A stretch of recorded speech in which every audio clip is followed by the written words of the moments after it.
Okay, good morning po sa inyong lahat. Mapagpalang umaga po sa inyong lahat. Dito po may YouTube channel, Brother Warren Salit Awit TV, Inspirational Channel. Ito po ay channel ng salita ng Diyos at mga awiting makalangit na kung saan nakapagbibigay ng lakas, inspirasyon at pag-asa sa ating buhay. Suportahan po natin ang channel na ito. Please like, subscribe, and comment. Okay, good morning sa inyong lahat. Magandang umaga. Ang gusto kong i-share sa inyo yung life is a matter of choice. Sabi ng marami.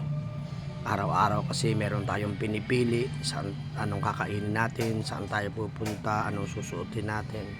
Halos lahat ay mga pangkaraniwan, talagang meron tayong pinipili pati sa mga pagdidesisyon. Pero alam niyo po ba na hindi po lahat ng bagay ay saklaw ng life is a matter of choice? Dahil yung ating pagsilang, hindi naman natin pinili. Yung pangalan po natin, hindi rin po natin pinili. May mga iba pong nagbigay sa atin tulad ng ating mga magulang. Yung birthday natin, hindi rin po natin yung pinili. Yan po ay tinakda.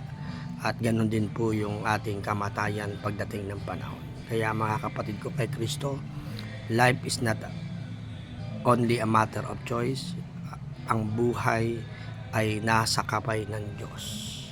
Siya po ang nagtatakda ng lahat ng bagay at perpekto ang plano ng Diyos sa bawat isa sa atin. Life is in the hands of God. Nasa kamay ng Diyos. Kaya magtiwala po tayo sa Kanya.